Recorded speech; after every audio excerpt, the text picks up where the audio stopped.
Hello, welcome to Air Engine Research. Since you are looking at this video, I hope you are interested enough to subscribe and support me with what I'm trying to do.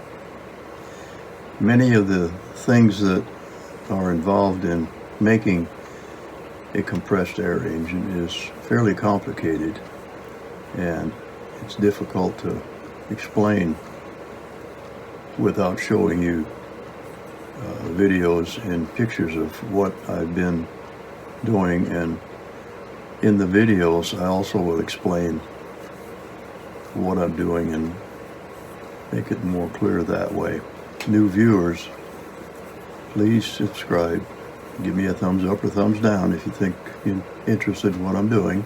And also for you longtime subscribers, I really appreciate you hanging in there. So let's go ahead and watch the rest of my presentation for today. Well, this is where I am since my last video. I decided that having 3 cylinders and 3 slider valves, using the heavy metal eccentrics, these here, that was just too much weight for one thing. So I ended up making eccentrics out of some ultra high molecular weight material, which is a plastic, but it's very good for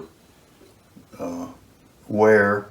It doesn't require any lubrication, so I think that's good. And hopefully it will be a lot quieter. That last couple of times that I ran the engine with the metal eccentrics in there, it was pretty loud. I just didn't like that. And also, I found that I don't need to have those slider valves. I can never get those to stop leaking. I tried and I tried and I tried. But without being specially machined, I couldn't do it by just myself. So I eliminated those and I went back to using just the push valves. I show you the pictures of the original layout where the valves were standing out this way. That was way too large, and I didn't like that they were sticking outside of the housing or the motor house, which now it's only about 8 inches by 13 inches by, I think it's 10 or 10 and a half that way. And also I needed to have some kind of a way to adjust the valves.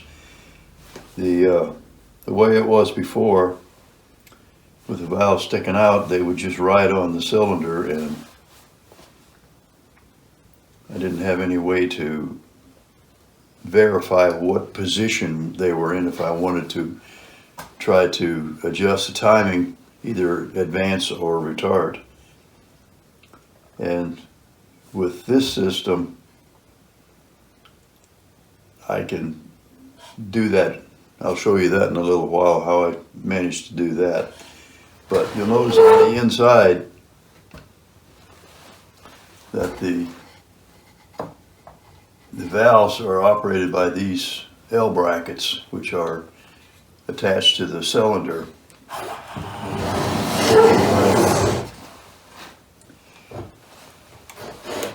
Show you over here. Yeah, I can't turn it with it not being hooked up on the sides. But anyway, I had to remove all the drive components, and I was able to do that by just taking this number 1 cylinder. First I had to get in and remove the eccentric from the bottom.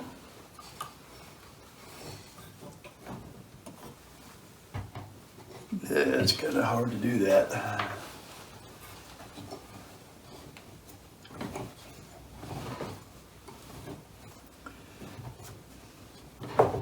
But the eccentric is just held on with a set screw at the bottom. Take that screw out, take these bolts off, the whole plate comes off, and then I can remove it from the cylinder, and I can do that with each one of them as I go down. And then in reverse, I put this one on first, this one, and then this one. And these L brackets here, this one, this, that's how I finally figured out how to push and pull the valves. As the eccentric goes around, this goes up and pushes. And as the cylinder goes back and forth, that determines which is pushing, either the inlet valve or the exit valve. For the exhaust rather, not exit. So today I'm going to go ahead and put the thing back together and see if it's any quieter.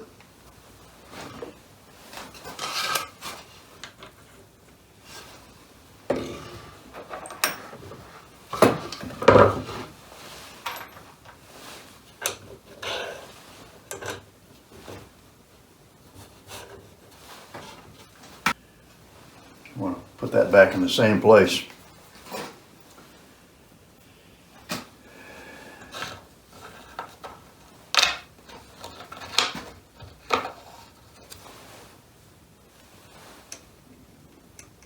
Nope, not that. Okay.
Too.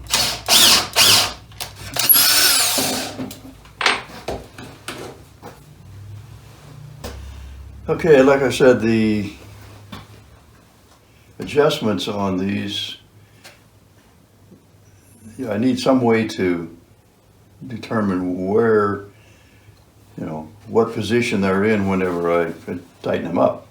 And how to do that, I thought, well, I can put something on top, which I did. So I came up with this idea.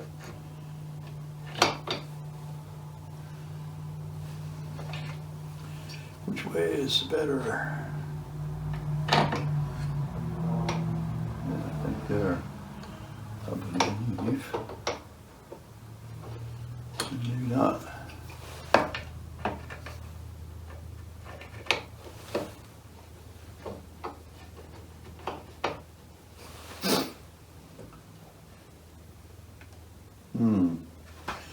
They should be sitting on there pretty accurately.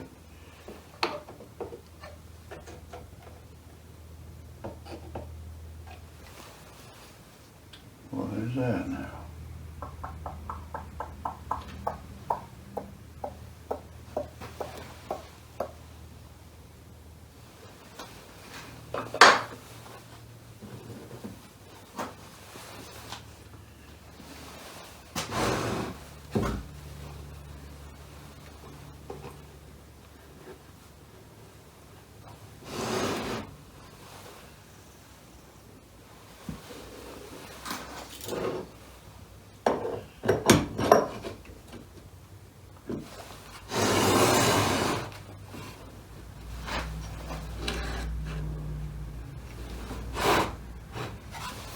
I also put a mark here that shows where top dead center is whenever number 1 cylinder is at the top of the stroke. But I have to make sure that it's at that point before I put the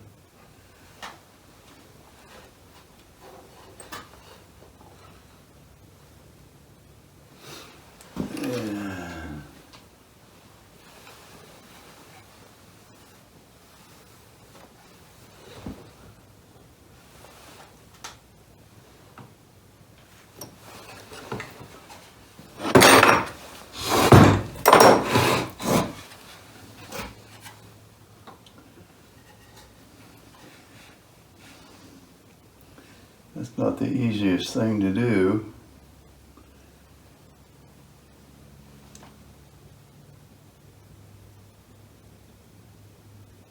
I believe that's where it's at.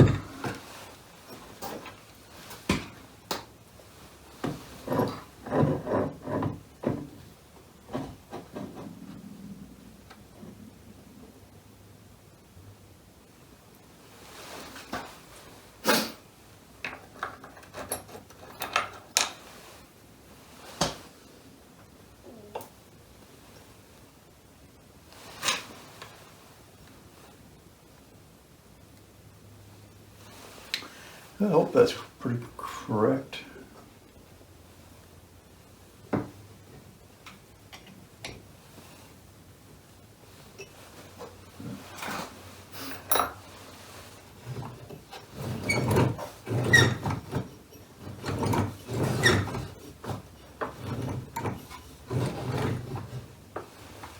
So when it's here is top dead center on number 1.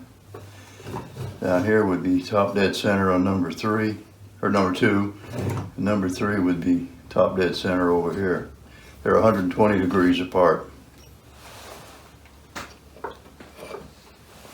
The direction of run is this way.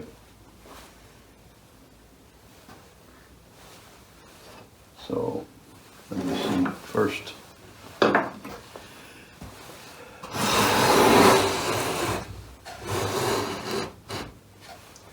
These are the.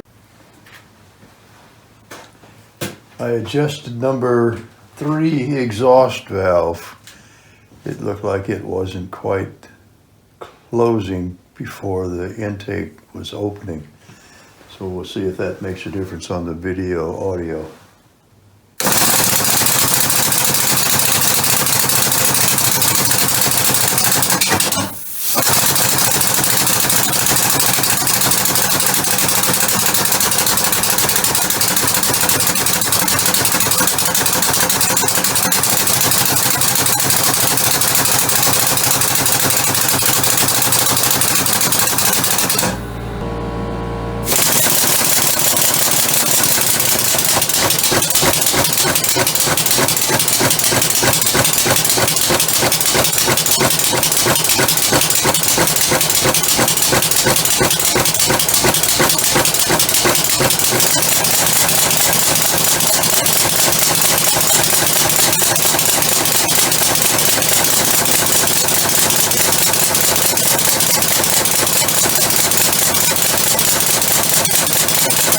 If you've been following me with my compressed air engines, I've tried a lot of different designs and ideas, and some of them were pretty outrageous.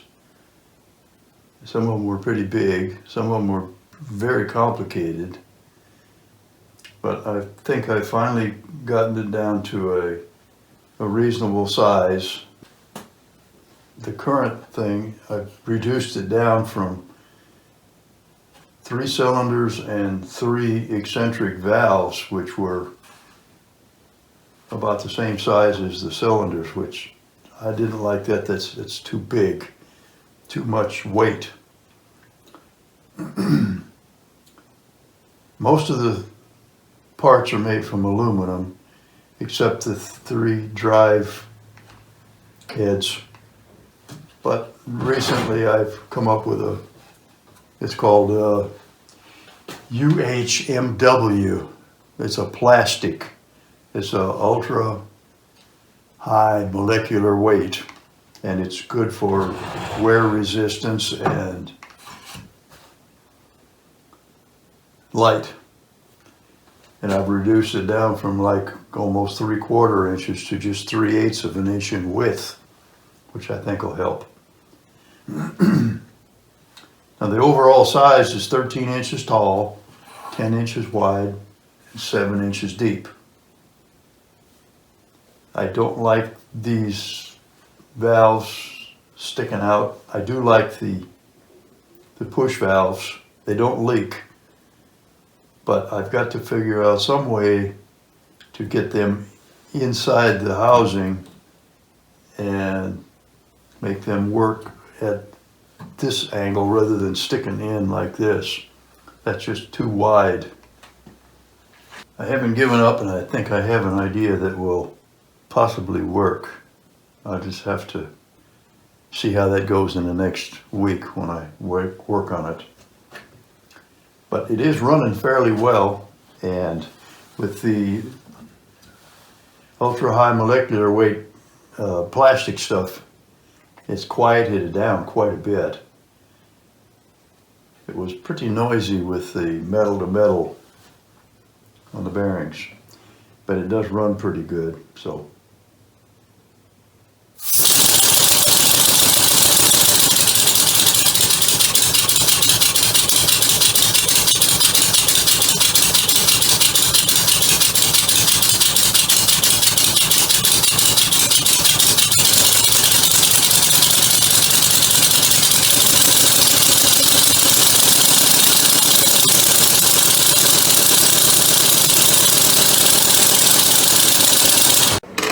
well, since you're still here, thanks for hanging in, and I'll be making another video before too long. I have some more modifications to make, and thanks again for checking in. Till next time.